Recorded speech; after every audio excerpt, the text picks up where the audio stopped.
ስቴካር ዶክተር ቪዲዮ በፊት ግን አንዳንድ ዙር አለን አለ እና በላይ ወይስ ኤክስትራ ዋው ከቪዲዮ በፊት እኔ አላወራውም። መሐመድ ማለት አንዳንድ ዙር አለን ብዬ አስባለሁ። ያው ነው እኮ ችግር የለውም። ዞሮ ያው ነው አይቀርላችሁም። አሁንም በቪዲዮ ብታወሩ ድጋሚ ዞሮ ይመጣና ታገኛላችሁ። ለኦንሊቲንግ ሁላችሁ ታበሩ ስለሆናችሁ እንጂ ምንም ችግር የለውም። እኔ በቪዲዮ አልወጣም ቴዲ ቃል ስላለኝ እዛ ላይ ስደርስ በቃ ታሪያ ላይ ስትለኝ ነገረኝና አወራለሁ። በቃ አንተ በኦዲዮ ታወራና ተሰናብተን ትሄዳለህ። ከዛ ከሌሎቹ ጋር በቪዲዮ የተያየን ሁለት ዙር እንሰናባበታለን። እሺ ያው እናቃ አሁን በኦዲዮ ታወራና ችግር የለውም። እሺ ችግር የለውም። ተረኛ ከሆንኩ ነገረኝ፣ ካልሆነ ከዶክተር ግርማ ቀጥሎ ወደ አንተና ከዛ ወደ መሐመድ ከዛ ወደ ቡኖ እንሄዳለን። ከፈለክ ትችላለህ ቴዲ። አይ ቅደም ተከተሉ እንዳይዛባብኝ አንተ ጀምር፣ ከዛ ወደ በላይ ሄዳለሁ። ኦኬ ወል ቴንክ ዩ። እንኳን ለኢሬቻ በዓል አደረሰ። ለመላው በዚህ አጋጣሚ በቲክቶክ ሚዲያ ያላገኘኋቸው ummata Oromoo guutuu addunyaa kanarra jiru karaa kanaan mul'atu hundumaaf በጋያን ኢሬቻ ትስኒን ገይቹ መርባዳ ሌሎች ድፍን ኢትዮጵያ ህዝብ እንኳን ለኢሬቻ በዓል አደረሳችሁ ማለት ፈልጋለሁ። በኦሮምኛ ያልኩትን ነው በአማርኛ የደገምኩት፣ አዲስ ነገር አይደለም። ሲጀምር 8 ደቂቃ ነበረ፣ 7 ሆነ፣ አሁን 6 ደርሳለች። ሁለት ነገር ብቻ ተናግሬ ሌሎችን ላቆየ ቴዲ። እኔ የመጣሁት ለሁለት ሐሳብ ነው። ቅድም አንተ ስታነሳ የሰማሁት አንድ ምህዳሩ ከጠበበ መፍትሄው ምንድነው የሚል ያንተ አንድ እርጉዝ የሆነ ጥያቄ ነበር እና ሰዎች ሼር አድርገውልኝ እሷ ኢንተረስት አድርጋኝ ነው ኢንተረስትድ ሆኜ ለዛ ምላሽ ለመስጠት ነው የመጣሁት። እግረ መንገዴን ግን ስቆይ ሌላ አንድ ጥሩ ጥያቄ ደግሞ ተነሳና እኔ ጥያቄውን በጥያቄ አድርጌ ነው የምወርደው። ምናልባት 4 ደቂቃ ልወስድ።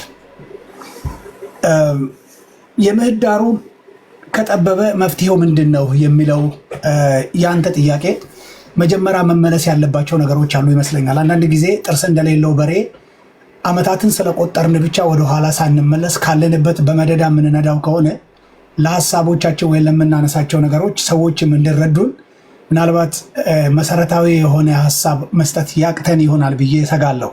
ለዛ ነው እንደዛ የምለውና ለምህዳሩ መጥበብ መፍትሄው መጀመሪያ መነሳት ያለበት ምህዳሩን ያጠበበው ማን ነው የሚል ነገር ጥያቄው መልስ ማግኘት መቻል አለበት።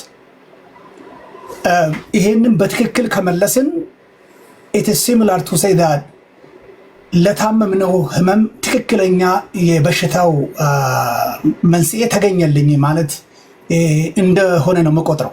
ትክክለኛ በሽታ ሲታወቅ ከዛ በኋላ ለበሽተኛው አሚን ለታገኘው በሽታ መድኃኒቱን ማግኘት ይቻላል። ስለዚህ ምህዳሩን ያጠበበው ማን ነው የሚለው ምላሽ ማግኘት ያለበት ይመስለኛል።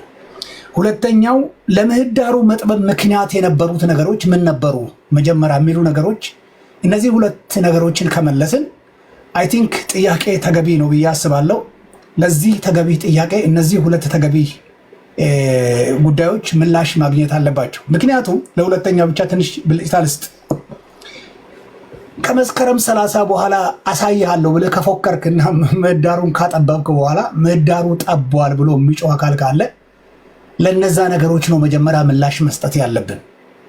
ምክንያቱም አልፎ ሰማለሁ አንዳንድ ጊዜ ኮማንድ ፖስት ይነሳ የሚሉ ቡድኖችንም ሰማለሁ። ኮማንድ ፖስቱ እንዲነሳ ከተፈለገ አንተ መሳሪያ መፍታት ይኖርብሃል። ምክንያቱም በአንድ ሀገር ውስጥ ሁለት መንግስት አይኖርም። ህግ እንዲከበር መሳሪያ ማስቀመጥ ይኖርብሃል። መሳሪያ ማስቀመጥ መፍትሄው እርፍ መያዝ፣ ማጭድ መያዝ፣ ተማሪ ከሆንክ ደግሞ ስክሪፕቶ ይዘ የፖለቲካን ጉዳይ አፍን ተጠምቀ በጠረጴዛ ከመጣ ምህዳሩ ሊሰፋ ይችላል። ምክንያቱም ያጠበብንበት ምክንያት ስላለ እነዛን ነገሮች ለማለት ፈልጌ ነው። ስለዚህ መልሴን እንዲያደርጌ ብቻ ብተው ጥሩ ነው። ለምህዳሩ መጥበብ ምክንያቱ እነማን ነበሩ? እነዛ አካላቶች ድጋሜ ልነገራቸው ይገባል። ስላለፈ ሆኖ ወይም ጊዜ ስለቆየ የተረሳ የሚመስላቸው ካሉ፣ ምክንያቱም የጦርነት ደስኳሪ፣ የጦርነት መሪ፣ የጦርነት ነጋሪት ቀጥቃጭ የነበሩ አካላቶች ለምህዳሩ መጥበብ ትልቁን ሚና ከተጫወቱ በኋላ ምህዳሩ ጠቧል የሚለው ሌላ ላይ ጣት መጠቆሙ እየሰረቁ ሌባ እያሉ እንደመሮጥ ስለሚሆን ዋጋ ያለው አይመስለኝም። ስለዚህ እሱ ምላሽ ማግኘት አለበት። ለምህዳሩ መጥበብም ቅድም የምጠራቸው እንደ ልደቱ አያሌው አይነት ሰዎች ሌሎች ከኛ መንደርም የከሸፉ ክሽፋን ፖለቲከኞች ስላሉ መስከረም 30 አሳይሃለሁ ብለህ ከፎከርክ በኋላ ህግ አስከባሪው አካል በእጁ ላይ ባለው መሳሪያ ህግ ማስከበር ግዴታ ስላለበት ወይኔ ስከትህ ጠበበ የምትል ከሆነ ጥሩ አይሆንም። ስለዚህ እነዛ ነገሮች መስተካከል መቻል አለባቸው። ቢያንስ በንግግር ደረጃ መስማማት ያስፈልጋል። ለዚህ ጉዳይ ኃላፊነት የሚወስድ አካል አንድ ብቻ አካል ወይ የሆነ ቡድን ብቻ እንዲወስድ ከፈለግን ምናልባት የምንፈልገውን አይነት የሀገር አንድነት የምናገኘው አይመስለኝም። ስለዚህ ኮሌክቲቭ ሬስፖንሲቢሊቲ መውሰድ ያስፈልጋል ማለት እነዛ ነገሮች አድሜት ይፈልጋሉ። ሁለተኛው ግን የህልውና ትግል የሚል ነገር ሰማለሁ ቴዲ። የህልውና ትግል፣ የነፃነት ትግል የሚል ነገር ሰማለሁ። በዚህ በተለይ ክልል 3 ውስጥ የህልውና ትግል ኢትዮጵያ ውስጥ የገጠመው ማን ነው? የህልውናው አደጋ የሆነው ምናልባት በተገላቢጦሽ ቅድም አንድ በዳቦ ስም የተጠራ ሰው አሁን ድጋሚ መጥራት አልፈልግምና ወለጋ ላይ የአማራን ህዝብ የኢኮኖሚ ተጠቃሚ በማድረግ ብዙ ኢንቨስትመንቶችን ከፍቶ አማራ ህዝብ እንዲቀጠር ሰራተኛ እንዲሆን እያረክ ሀብት እንዲጨብጥ ታደርጋለህ። የኦሮሞን ህዝብ ደግሞ ስራ ታሳጠዋለህ። የተማረውን ትገለዋለህ፣ ሌላውን አስምሌት ታደርጋለህ። በእንዲህ አይነት መንገድ መልሰ ሀገሩን ትወስዳለህ የሚል ህዝብን የሚያጠፋ ልክ እንደተበላሸ እንቁላል አይነት አስተሳሰብ ጭንቅላታቸው የተበላሹ ሰዎች ይሄን ካወሩ በኋላ ዛሬ ተመልሰው የህልውና ትግል የሚል ነገሮችን እዚህ ሚዲያ ላይ ሰማለሁ። ለመሆኑ የህልውና ትግል ወይም ለማለት ህልውናው አደጋ የገጠመው አካል ማን ነው? አላወቅነውም። ይሄ ጉዳይ ኢትዮጵያ ውስጥ ካለ የህልውና አደጋ የገጠመው ማህበረሰብ ካለ ሁላችንም ከዛ አካል ጋር ነው መቆም ያለብን። ማን ነው የህልውና አደጋ የገጠመው? ማን ነው የትግል አደጋ የገጠመው? ማን ነው ነፃ የምታወጣው? ከማ ይሄ ምላሽ ማግኘት መቻል አለበት። ሶስተኛ ወረራ ተካሂዷል የሚል በዚህ ሚዲያ ላይ ሰማለሁ። ማን ነው ማንን የወረረው? ምን አይነት ወረራ ነው የተካሄደው? የባህል ወረራ ተካሄደ የሚል የሚዲያ ደቦም ሰማለሁ። እንድምታው ይሄ ነው። የህልውና አደጋ ገጠመው የሚባለውም ይሄው ነው። ማን ነው ማንን በባህል የወረረው? ማን ነው ላይ የህልውና አደጋ ያደረሰው?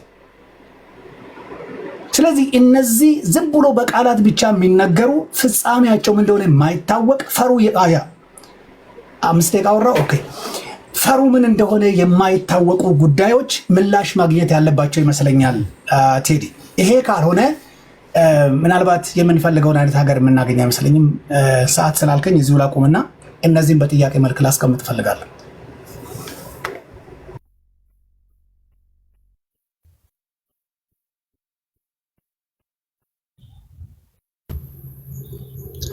እሺ ቴዲ የተሰማ አይደለም። ሚውት አንሳ በላይ አንተ ነህ ለማለት ነው። እሺ እኔ ሐሳቤን በቀላሉ አስቀምጣለሁ። ብዙ ጊዜ አቅም የሌላቸው ሰዎች ሰው አቅሙን ሲያጣ፣ ሰው ጉልበቱን ሲያጣ፣ ሰው አእምሮን ሲያጣ መገለጫው ስድብ ነው ወይ ዛቻ ነው የሚሆነው? እኔ ጥያቄ ነው የምጠይቀው። ስለዚህ ለዚህ ጥያቄ መልስ ያለው ሰው አንድ ሰው አታመጣልኝም። ለምሳሌ ፋኖ የሚባል ነገር የለም። አሁን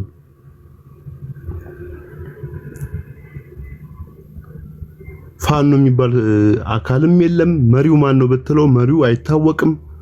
ምክንያቱም አንድ አካል የሆነ አካል አለ ከተባለ አንድ መሪ መኖር አለበት። ያ ነገር የለም። እሺ የትኛውን ፋኖ ነው የምትደግፉ ብትላቸው ወፍ የለም። አንዱ እንኳን ከአንዱ ጋር አይስማሙም። ይሄን ነው አሁን የምጠይቃቸው። ቢሳደቡ እንጂ ምንም መልስ የላቸውም። ሁለተኛ አህያውን የናቀ ሸክሙን ይሸከማል የሚባል አባባል አለው። ኦሮሞ አይተረትም፣ ግን አንዳንድ ሲተርት አህያውን የናቀ ሸክሙን ይሸከማል ይላል። እና አሁን ለምሳሌ መከላከያ ሰራዊት አለ። መከላከያ ሰራዊትን እኔ በክፉም በደጉም አውቃቸዋለሁ። ኦሮሞዎች አሉበት፣ አማራዎች አሉበት፣ የተለያዩ ብሔር ብሔረሰቦች ስብጥር ነው መከላከያ ሰራዊቱ። ይሄም መከላከያ ሰራዊት ስገለው አማራ ከገደልክ ያው ጠላት ነው። በቃ ከመንግስት ጋር የሆነ እንዳለ ሀገር የሚጠብቅ እንዳለ እንትን ማን ነው? ቴዲ ሚውት አድርግ እስኪ።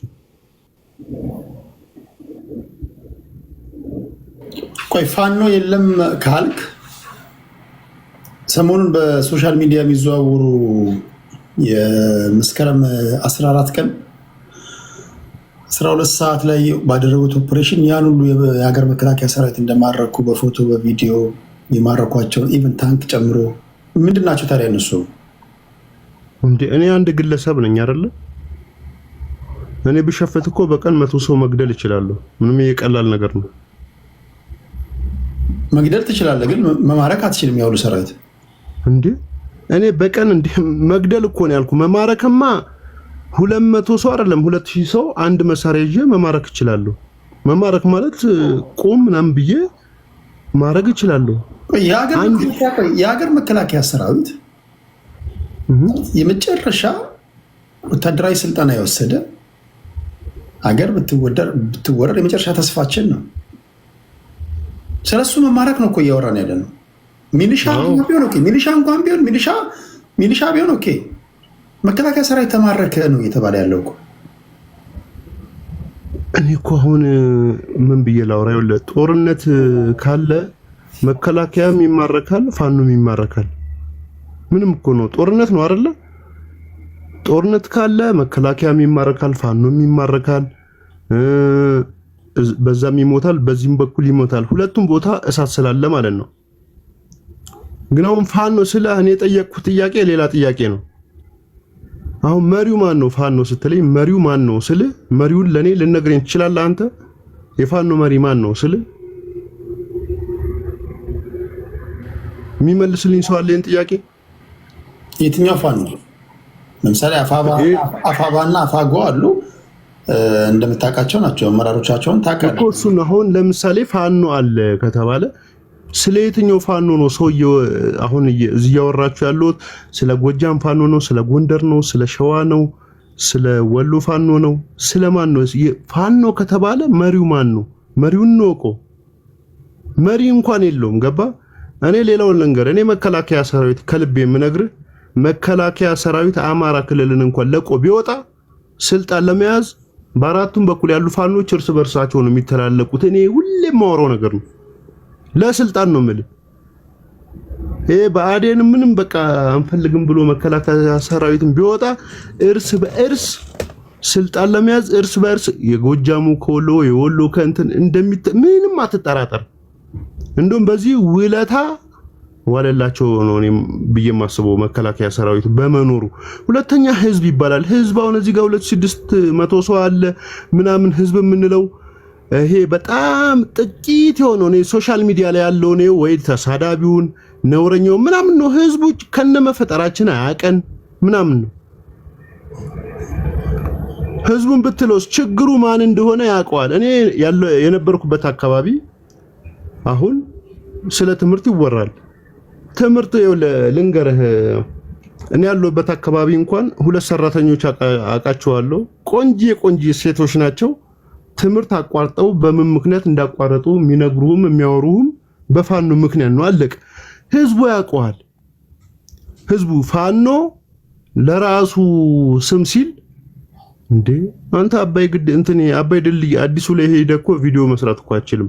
ለምን ምንድነው ልማቱን አወደስክ ምናምን እየተባለ የሚያምር ቦታ ላይ ራሱ እዛ አካባቢ ሄደህ ቪዲዮ እንኳን መቀረጽ አትችልም። ለቲክቶክ እንኳን ለምን ይሄ ትግሉን ደጋፊ ነህ ተብለህ ትጠመዳለህ። ይሄ እንዳይሆን ትምህርት ካለ ምን ካለ በቃ መንግስት እያስተዳደረ ነው እንደዚህ ነው ምናምን ስለሚባል አስተማሪ በመግደል በማፈን ትምህርት ቤት በመዝጋት የአማራ ልጆች እንዳይማሩ የሚያደርግ ፋኖ ነው። ምንም በቃ ይሄ አሁን እዚህ ጋር የሚያላግጠው የህልውና ትግል ይባላል።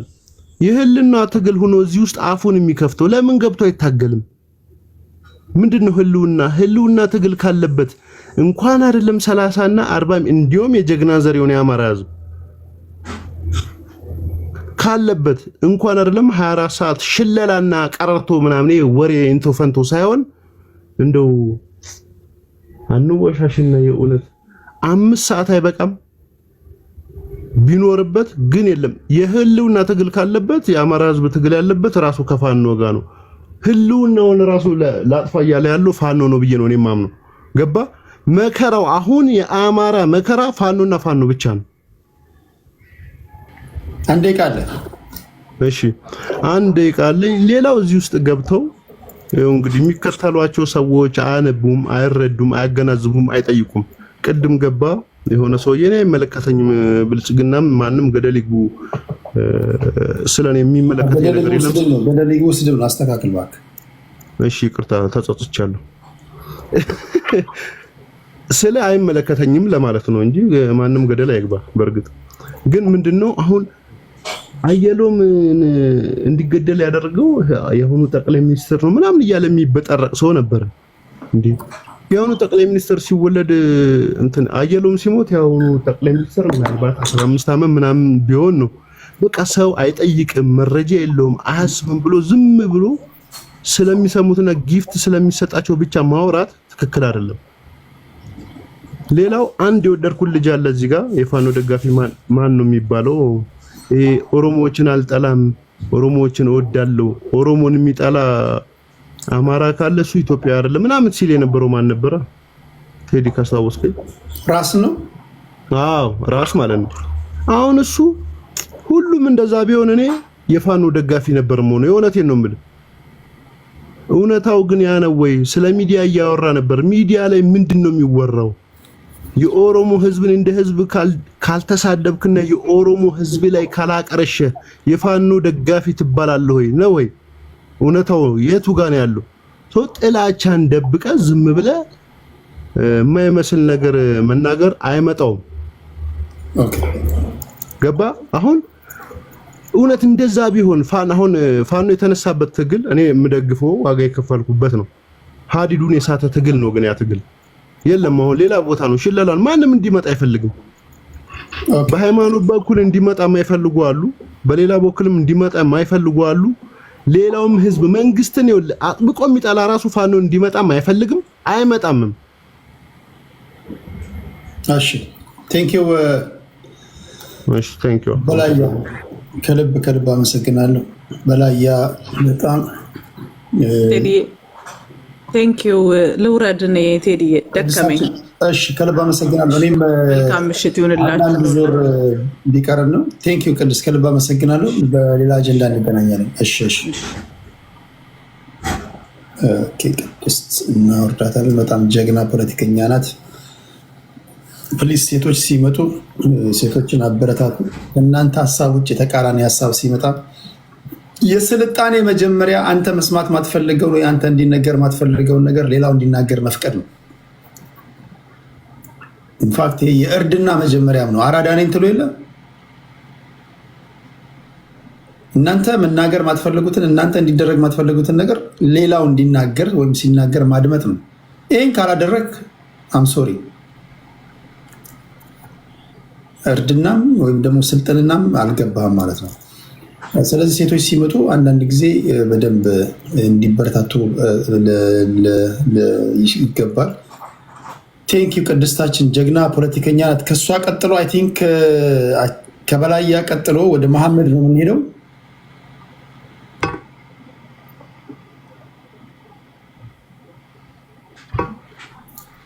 ሙሄ ሰላም ብያለሁ ሁላችሁንም። የመጀመሪያው ቴዲ ለአንተ ቅሬታን የማቀርበው ቤዚካሊ አንተን አንደርስታንድ የማደርገው የሚዲያ ሰው ነህ። የሞራል ግራውንድህ ኢትዮጵያዊነት ነው ብዬ ነው የማምነው። ኢትዮጵያ ውስጥ ደግሞ ብዝሃ እምነት፣ ብዝሃ ማንነትና ብዝሃ ቋንቋ ያለበት ሀገር ነው ብለን እናምናለን። ከ2004 ጀምሮ የሰራሃቸውን ዘገባዎች በደንብ አድርጌ ሪቪው አድርጌያለሁኝ፣ ምናልባት ስህተት እንዳልሰራ በሚል በዛ ውስጥ ከእምነት ጋር ተያይዞ የተዘገቡ ዘገባዎችን ሳይት አድርገህ የሰራቸው ዜናዎች አሉ። ስፔሻሊ በአርሲና አካባቢ ላይ ሸርካ አካባቢ ላይ ተከሰቱ የተባሉ በኦርቶዶክስ አማኞች ላይ ተፈጠሩ የተባሉ ግድያዎችን በተመለከተ ከኦሮሞ ታጣቂ ኃይሎች ጋር በተያያዘ ነገር ግን ከዛ በትይዩ በሙስሊሞች ላይ በተደጋጋሚ ሲፈጠሩ የነበሩትን ጉዳዮች አልዘገብክም። ከዘገብካቸው ዘገባዎች ውስጥ አንዱ ጠቅላይ ሚኒስትር አብይ አህመድ አሊ አረብ ሊግ ውስጥ የመግባት ፍላጎት አላቸው የሚለውን ጉዳይ በተመለከተ አብይ አህመድ አሊ ፕሮቴስታንት መሆኑን እያወቅ ጭንቅላቱ ላይ ቆብ የአማኢም አድርገህ የሰራው ዘገባ አለ። ይሄ ሊትራሊ ከአንተ ኤክስፔክት ማድረጉ አይደለም። ከዛ ባሻገር በተደጋጋሚ የሚሰሩ ነገሮችን ችላ የምትልበት ሁኔታ እያየውን ያለሁት። ጥያቄዎቹም ሀሳቦችም ሲነሱ እንዲህ አይነት ችግሮችን ከዶክትሪናል ዲስከሽን ጋር አያይዘህ ወደ እምነት አትግቡ የሚል ነገር ስትናገር ነው የምሰማው። ይሄን አስተካክል። ኢትዮጵያዊነት የሚባለው ኮንሰፕት የሞራል ግራውንዱ በሀገሪቱ ውስጥ የሚኖሩ ብዝሃ ማንነቶችን፣ ብዝሃ እምነቶችን፣ ብዝሃ ቋንቋዎችና ሁሉንም አይነት ነገር የሚያካትት ከሆነ ይሄንን ነገር ወደፊት ማስተካከል አለብህ ብዬ አምናለሁ። እንደ ጆርናሊስት በጣም ሬፑቴሽን ያለው ጆርናሊስት እንድትሆን እፈልጋለሁኝ። እንደ አንድ የቅርብ ሰው በቻልኩት አቅም የፈለገ የኢሞሽናል እንትኖች ቢኖሩም በምችለው አቅም ፊት ለፊት አንተ ጋር መጥቼ ለመናገር ነው የምፈልገው። እንደ ሌሎች ፎቶግራፍን ለጥፌ ምናምን የማዋረድ ምንም ጥቅም የለውም። እኔ ማቹርድ ነኝ። ማሳድጋቸው የራሴ ካብራኪ የወጡ ልጆች አሉኝ። ስለዚህ አገሬ ለልጆቼ ሀገር እንዲሆኑ እፈልጋለሁ። ሁል ጊዜ ኤግዛይልድ ሆነን መኖር አለብን ብዬ ስለማላምን ማለት ነው። ከዚህ ጋር በተያያዘ ከሰሞኑ በደቡብ ወሎ ምዕራብ ወረዳ ላይ መካነ ሰላም ላይ የተፈጠረው ጉዳይ በሚዲያዎችም ሁሉ ነገር የወጡት የሚያሳየው የድምፅ ቅጂዎችም የሚያሳየው ከጎጃም ፋኖዎች ጋር የተያዘ አትሮሲቲ እንደሆነ ራሳቸው የጎጃም ፋኖዎች የተናገሩት ነገር አለ። ይሄንን እንደ ቴዲ በምትችለው አቅም አድሬስ ማድረግ አለብህ ብዬ አምን ነበረ። ያን አላረክም። ይሄን እና መሰል ነገሮች ሲኖሩ ከዚህ በኋላ እኔ ቤዚካሊ ከዚህ በኋላ ኢትዮጵያዊነት የሚባለው ነገር መፈተሽ አለበት ብዬ ነው የማምነው። ኢትዮጵያዊነት ሁሉንም ማንነቶች አድሬስ ማድረግ አለበት ብዬ ስለማምን ማለት ነው። እዚህ ላይ ያንተን የወደፊት ነገር እንድታስተካክል ነው የምፈልገው፣ ቢጣራም ባይጠራም። ምክንያቱም የኦሮሚያ ላይ የተካሄዱት ነገሮችንም የራስን የሆነ ኢንቨስቲጌቲቭ ጆርናሊዝም ሰርተህ ነው ብዬ አላምንም። ያሉትን ክሬዲብል ናቸው ብለህ የምታስባቸውን በአንተ በኩል ትወስዳቸዋለህ። ሴም ቲንግ እዚህ ጋር ለምሳሌ የኢትዮጵያ ኦርቶዶክስ ተዋሕዶ ቤተክርስቲያን የአካባቢው ወይም ደግሞ እዛ አካባቢ ያለው ሀገረ ስብከት ወይም ደግሞ የወረዳው ሀገረ ስብከት መረጃ ሲያወጣ እንደምትወስደው ሁሉ የኢትዮጵያ መጅሊስ የክልሉ ውስጥ የአማራ ክልል ውስጥ የደቡብ ወሎ መጅሊስ በዚህ ጉዳይ ላይ መግለጫ ወጥቷል። እነዚህን ነገሮች ለኢትዮጵያ ኢንተግሪቲ የሚያስብ በሙሉ ይሄንን ጉዳይ አድሬስ አድርጎ መናገር አለበት ብዬ ነው። ስፔሻሊ አንተን፣ ምክንያቱም የብሔረተኝነት ጥግ ውስጥ አለህ ብዬ ስለማላምን የትኛው ብሔር ትወለድ ከየትኛው ብሔርቱን አላቅም። በዛ ውስጥ በጣም ቅሬታን ማሳየት እፈልጋለሁኝ። ይሄን ባማህ ምንም ጥቅም የለውም ከጀርባ ባማ፣ ፊት ለፊት ግን መናገር ግዴታችን ነው። ነገ ለምንፈልጋት አንተም እኔም ሰው ሀገር ላይ ከካፓሲታችን በታች ማንም እየተዘባበተብን መኖር አለብን ብዬ አላምንም። ለዛ ደግሞ ሀገር ያስፈልገናል። ይሄንን እንድትወስድልኝ እፈልጋለሁ። ከዛ ባሻገር የልደቱ ጉዳይ ተነስቶ በጣም እንትን እያልኩ ነበር። ሀገረ ካኦፒ ምናልባት ግዕዝም ማወቅ ለዚህ ነገር ይጠቅማቸዋል። አንዳንድ ጊዜ ሀገረ ካኦፒ የሚባለው ጉዳይ ግዕዝ ነው። ይሄ ደግሞ የሚያሳየው ግብፅን ነው የሚመለከተው። ግብፅ ጋር ኢትዮጵያ ወይም ደግሞ እና ኮፕቲክ ክርስቲያኒቲ ወይም ደግሞ ግብፅ የነበራቸውን ፖለቲካል ኤንድ ሪሊጂየስ ታሪክ ነው የሚያሳየው። ይሄንን እኔ እንደውም ልደቱ አያሌውን በደንብ ወደኋላ እንዳስበው እያደረገኝ ያለ ነው። መጽሐፉን አልወጣም ብሌም ማድረግ አልፈልግም። ነገር ግን ሀገረ ካኦፒ ብሎ ማለት ቅድም በግዕዝ እየጻፍኩልህ ነበረ። ወአርገወሙ ነገስት እስራኤል ሀገረ ካኦፒ ይላል። ይሄ ምን ማለት ነው? and the kings of Israel went up from the land of Egypt to what towards ኢትዮጵያ የሚል ይሄ ከኤክሶዶስ ጋር ተያይዞ ያለ ጉዳይ ነው። ኦሪት ዘጸአት ላይ የምታውቀው አንተ የምታነበው መጽሐፍ ቅዱስ ላይ ማለት ነው። ከዛ ጋር ተያይዞ ሀገረ ካኦፒ በሚባልበት ዳራ ጊዜ ኢትዮጵያ ከግብፅ ኮፕቲክ ቤተክርስቲያን ጋር በነበራት ሃይማኖታዊና ፖለቲካዊ ግንኙነት የኢትዮጵያ መንግስት በሰዓቱ የነበረው የአባይ ወንዝን ላይነካና ውሃውን ያለምንም መቆራረጥ ወደ ግብፅ እንዲፈስ የኢጅፕት ኮፕቲክ ቤተክርስቲያን ውስጥ ስፔሻሊ አሌክሳንድሪያ ቤተክርስቲያን የአረቡ ዓለም ውስጥ ያሉ ክርስቲያኖችን ደህንነት እንድታስጠብቅ ውል ነበራቸው። ይሄንን ከ330 ጀምሮ እስከ 1959 ባለው ጊዜ ውስጥ ሲጠቀሙበት የነበረ ጉዳይ ነው። በመካከል የተወሰኑ ሆስቲሊቲ ነበረ። ያ ሆስቲሊቲ እንደምታውቀው ካቶሊኮች ለተወሰነ ጊዜ የኢትዮጵያ ኦርቶዶክስ ተዋሕዶ ቤተክርስቲያንን ሲወጉ እንደነበረ እናውቃለን። በሱስንዮስ ዘመነ መንግስት የምታስታውሰው የዛን ጊዜ በሁለቱ መካከል ትልቅ የዲፕሎማሲና የሪሊጂየስ ግጭቶች እንደነበሩ እናውቃለን። ይሄንን ጉዳይ በተመለከተ ልደቱ አያሌው ይሄን ነገር ልብ ወለድ ብሎ ነው ያመጣው። ለእኔ ግን ልብ ወለድ አይደለም። ምክንያቱም ከሞዓ ተዋህዶ ጋር ዳይሬክት ግንኙነት ያላቸው ሰዎች እሱ ቤት በአብሮነት ስም ገብተው ሲዋዩ አይቻሉ። በተለይ በዋናነት የኢትዮጵያ መንግስት እስላማዊ ማንነት እንዳለው አድርጎ የሚናገሩ አንድ አባት ይሄ በሰላማዊ ትግል ስም ሌላ አጀንዳ ይዞ እየመጣ ነው ወይ ልደቱ አያሌው የሚያስብል ጉዳይ አለ። ለዚህ በዚህ ሁኔታ ከሆነ እኔ አሁን ያለው የኢትዮጵያ መንግስት ከነ ቆሻሻው ከነ እንከኑ ምን ልናደርግ እንችላለን? ሰፖርት አድርገን እንደዚህ አይነት ጥራዝ ነጠቅ የሆነ ሴንቲመንት ያላቸው በሰላማዊ ትግልም ይሁን በአርምድ ስትረግል መጥተው ሀገራችንን እና ህዝባችንን አገር አልባ እንዲያደርጉት አንፈቅድም። ስለዚህ መጽሐፉ ሲወጣ በደንብ የምንተቸው ይሆናል። ልደቱ አያሌውን ማግኘት ከቻልኩም ልናገረውና ልጠይቀው የምፈልገው ነገር አለ። ልቦለድ አይደለም። ኢትስ ናት ኤ ካይንድ ልቦለድ አይደለም። ይሄንን ክብረ ነገሥት ላይ ሄደ ማየት ይችላል። በተደጋጋሚ ግብፅ ላንድ ኦፍ ካኦፕ የተባለ ሀገረ ካኦፕ የተባለች ነው የምትጠራው። ኮፕቲክ በሚባለው እንትን ሚስር የሚባለው ግብፅ፣ ይሄኛው አሁን ሊትራሊ ሞደርን ግብፅ ሚስር ነው የሚባለው በአረብኛው። ያኛው ከኮፕቲክ ይሄ ሚያፊዛት ናቸው ታውቃለህ። የኬልቄዶን ጉባኤን ግብፅም ኢትዮጵያም ተቃውሞ ነው አንድነት የመሰረቱት። ይሄ የኢስተርን ኦርቶዶክስ ከሚባለው እንትን ጋር ማለት ነው። አሚን የኢስተርን ኦርቶዶክስን ተቃውሞ ማለት ነው። ምን ናቸው? ይሄኛው ኦሪየንታሊስት ነው አይደለም? ኢትዮጵያ ኦሪየንታሊስት ኦርቶዶክስ ነው የምትከተለው ግብፅና ኢትዮጵያ ማለት ነው፣ እና ኤርትራን ጨምሮ። ስለዚህ የሆነ አጀንዳ እንዳለ በደንብ እየተረዳሁ ነው።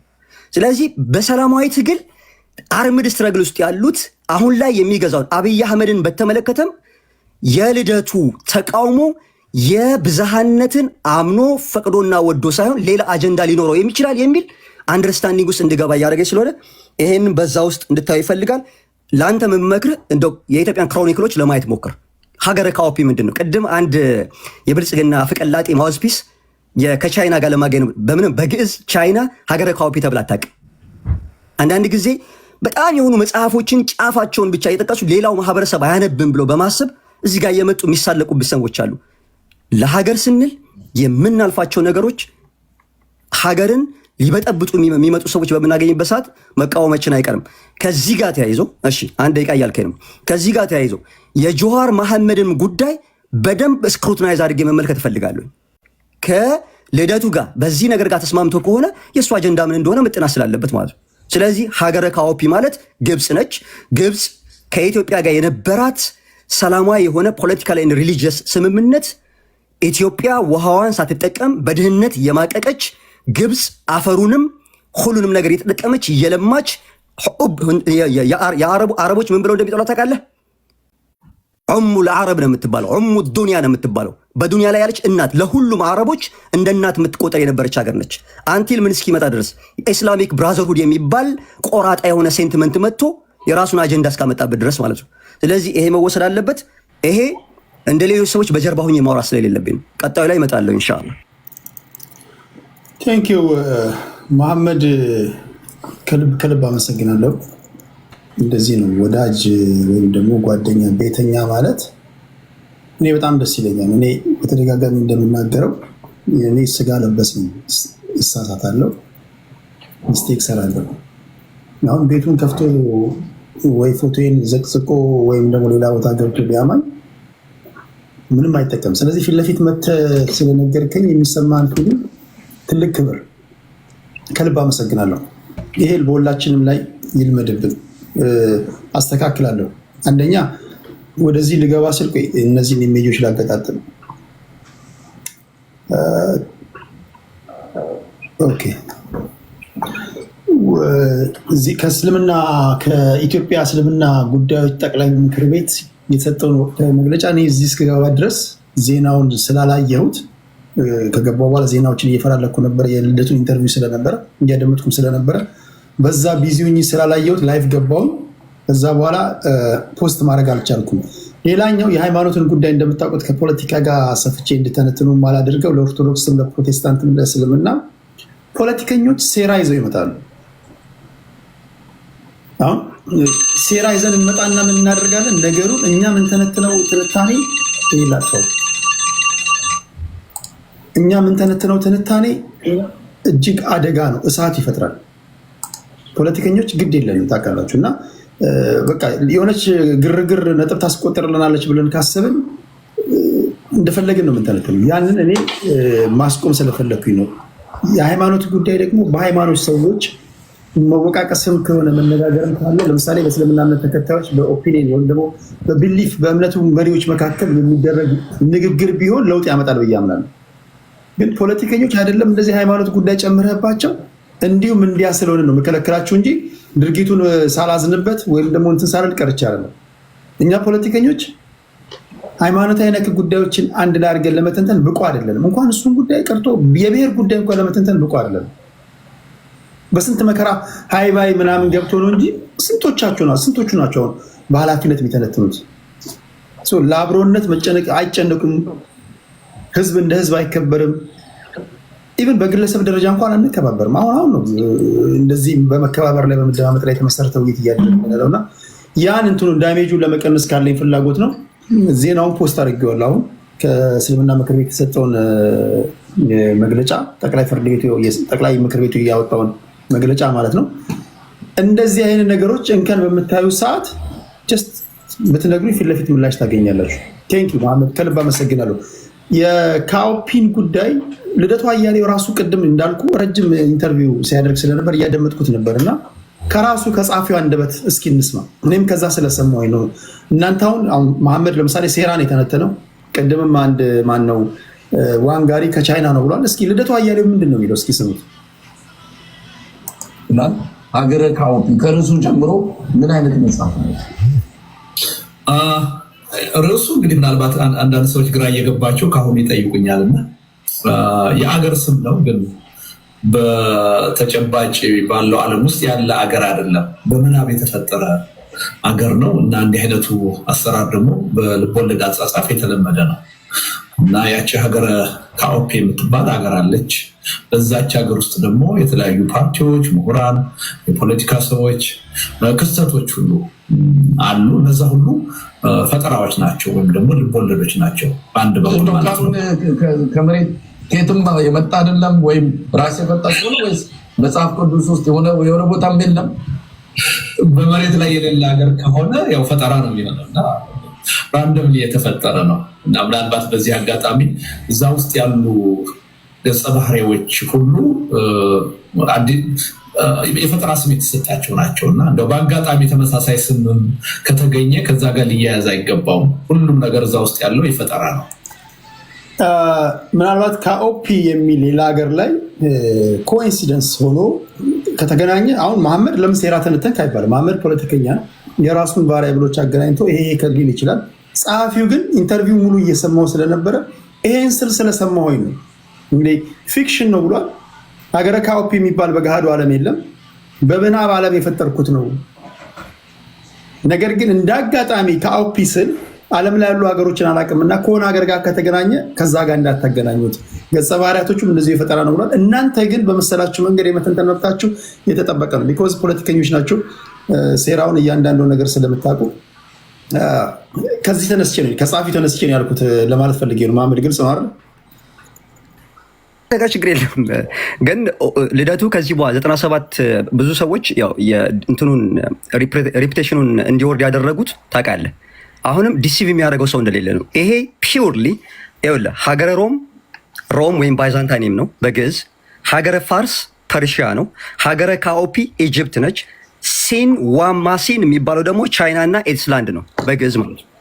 ይሄ ባለበት ውስጥ ልደቱ አያሌው አይ ዶንት ኖ ስቲል እኛን እኔ when I was 19 years old ዩኒቨርሲቲ ተማሪ ያለሁኝ ሂዝ ማይ ሮል ሞዴል ኢን ተርምስ ኦፍ ፖለቲካል ዲስኮርስ ማለት ነው። ነግሬሃለሁኝ። ሐዋሳ ዩኒቨርሲቲ በሱ ምክንያት ታስረናል እኛ ከሱ ጋር ተነስተው ማለት ነው። በነብርሃኑ ምክንያት ማለት ነው። ዩኒቨርሲቲ ትምህርታችን ተቋርጦ 2 ሳምንት አስረን ዶክተር ፕሮፌሰር ዝናቡን ያስፈታን። የሐዋሳ መምሪያውን ታውቀዋለህ? የፖሊስ መምሪያውን እኛ ታውቃለህ። ካምፓስ ውስጥ እንደዚህ አይነት ነገር በተለይ ደግሞ ፍሬሽ ስትሆን ከቤቷ ተፈታ የተለቀቀ ጥጃ ነው አይደለም። ሲኒየሮች የአንተ ሲኒየሮች ናቸው ዲኤፍኤል ዲፓርትመንት እያስጨፈሩ እኛ ፍሬሽ ማንን የአዲስ አበባ ዩኒቨርሲቲ ተማሪዎች ታስረዋል የሚባል ጉዳይ ነው የሰማነው የመጀመሪያው። ከዛ አንድ ቀን በፊት ዲላ ዩኒቨርሲቲ የተማሪዎች ዓመታዊ ፕሮግራም ነበረ። እዛ ጨርሰው መጥተው እኛ ጋር ረብሻ ተነሳ። እኛ የሐዋሳ ልጆች እንዳለ ሁሉም ሁነን ስንቀውጠው የሐዋሳ ፖሊስ መምሪያ ነው ካሜራ ይዞ መጥቶ ሲቀርጽ የነበረው። ግን አጋዚዎች ነበሩ። የፖሊስ መምሪያውን የሐዋሳ ፖሊስን ልብስ ለብሰው የደቡብ ፖሊስን ለብሰው ለካ አጋዚዎች ናቸው ሲቀርጹ ነው የነበሩት። እንደን ሁሉ ነገር ካለቀ በኋላ የዛን ሰዓት የነበረው VHS ነበረ የምታውቀው፣ በዴክ አደባባይ ላይ ወጣ። ሐዋሳ ሜን ካምፓሱን የምታውቀው ነው።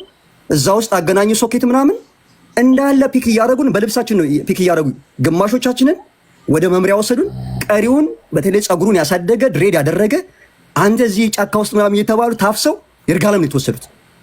የዛን ሰዓት የማውቀው ወይም ደግሞ የዛን ሰዓት ላይ ሁኜ የማውቀውን ሰው ኤክስፔክት እያደረገ ከሆነ ነው አይደለም። ልደቱ የነበረውን የሰላማዊ ትግል አካሄድ እየቀየረ ነው። በተለይ እዚህ ዲያስፖራ ከመጣ በኋላ ብዙ ሰዎች በነገራችን ላይ ዲያስፖራው ላይ የተቀየሩ ያሉ ሰዎች አሉ። ይሄ የሀገረ ካኦፒ ምንም እንትን የለውም። ባይብሊካል ነው ሲጀመር፣ ግዕዝ ነው፣ ከግሪክ ሰብቱጀክት ነው ኮንቨርት የተደረገው ወደ ግዕዝ ማለት ነው። ኦኬ የተወሰነች ሩም እኔ አቶ ልደቱ አያሌውን ድጋሚ እንግዳ አድርጌ ሳመጣላቸው ይህን ጥያቄ ያነሳለሁ። በተቻለ መጠንም ደግሞ መጽሐፉን አስመልክቶ ኔክስት ዊክ ሰፊ የሆነ የሚዲያ ኮንፈረንስ ስለሚኖር እዛ ላይም እድሉን ስለማገኝ አነሳለታለሁ ለአቶ ልደቱ። እንዲሁም አንድ ለአንድ በማገኘው ሰዓት ላይ እንደዚሁ እናንተን ከቲክቶክ እንደዚሁ እንግዳ እያደረኩኝ ወይም ደግሞ እድል የሰጧቸው ገብታችሁ የሚጠይቁ አደርጋለሁ ከህዝብ ጋር ቀጥታ ስለ አጠቃላይ ስላለው ነባሪ ያ ነው። ቤዚካሊ ኮንስቲትዌንሲ ፍለጋ እንደሆነ ይገባኛል። ኮንስቲትዌንሲ ያገኝ እሱ ሌላ ጉዳይ ነው። ከዛ ውጭ ግን ቅድም ሳልነግርህ እንትን ያልኩት አንድ ደቂቃ ከሰጠኸኝ እዚሁም ጋር ተያይዞ ኢትዮጵያ ውስጥ ያሉ እምነቶች የየራሳቸው የሆነ መገለጫ አላቸው። በኢትዮጵያ ኦርቶዶክስ ተዋሕዶ ቤተክርስቲያን ቤተክርስቲያኗ ያስመዘገበችው የራሷ የሆነ ሄሪቴጅ አላት። ያንን ሄሪቴጅ ማንም ሰው ከተጠቅሞ ወንጀል ከሰራ ተጠያቂ እንደሚሆን ታውቃለህ። ሴም ቲንግ እዚህ ሶሻል ሚዲያ ላይ የምታውቀው ፍቅር ሲዝም የሚባል ግለሰብ ከሰሞኑ ከብልጽግና ደጋፊዎች በደረሰበት ይሄ የኢንቲሚዴሽን ይመስለኛል። አይ ዶንት ቲንክ አብይ አህመድ እሱን ፈልጎ ያዙልኝ ምናምን ብሎ የሚያዝ አይመስለኝም። አንዳንድ ጊዜ ምንድነው ቅቤ አንጣሪዋ እያለች ጎመን ቀጣሿ ምች መታች እንደሚባለው አብይ አህመድን ተሳደብ። አብይ አህመድን መሳደብ መብት ነው በነገራችን ላይ። ኢዝ አ ፖለቲካል ሊደር፣ የሀገር መሪ ነው። ለምን ሰደባችሁ ብሎ ያለቅሳል ብዬ አላስብም። ቆይ ሚውት አድርግ። ከዛ ጋር ተያይዞ በሂጃብ ራሱን ዲስጊውስ አድርጎ እየተንቀሳቀሰ እንዳለ ያንን ደግሞ ፊት ለፊት ሶሻል ሚዲያ ላይ ፖስት እንደተደረገ አይተናል። ይሄ ማለት ኢዝ አ ፕሪቴክስት ኢትዮጵያ ውስጥ ሙስሊሞች ከሂጃብ ጋር ተያይዞ ትልቅ ተግዳሮት እንዳለባቸው የታወቀ ይሄ ግለሰብ ይሄን አድርጓል እና አንተ ቤትም ስለሚመጣ ብዙውን ጊዜ አንተን እንዳያሳጣ እኒህ ነገሮችን ማውገዝ ግዴታ ነው። ለማለታችሁ አመሰግናለሁ። በተደጋጋሚ ፍቅር ሲዝም ሲመጣ አጥብቄ የመከርኩት ምክር ይሄ ጭብጨባው አሳስቶ ነጥብ እንዳጥል ነው። ኢትዮጵያ ውስጥ እያንዳንዱ እርምጃ በፈንጅ ወረዳ በነገራችን ላይ በጣም ብልህ ከሆናችሁ ኢትዮጵያ ውስጥ እያንዳንዱ እርምጃችሁ በፈንጅ ወረዳ እንደታጠረ ነው። ስትራመዱ ነው ፈንጅ ያለበት ዞን ውስጥ ተሳስተ አንድ ስቴፕ ሄድ ከማለት ብዙ ነገር ነው የምታበላችሁ። በተለይ ፐብሊክ ፊገር የሆናችሁ ሰዎች ንግግር ጥንቃቄ ያስፈልገዋል። ድርጊት ጥንቃቄ ያስፈልገዋል። ነግሬዋለሁ ለእሱ በተደጋጋሚ። በተለይ የሃይማኖት ነክ ጉዳዮች አንተ የራስን አማልክቶች ፍጠር፣ የራስን አለባበስ ፍጠር። ሌሎች በመፍራትና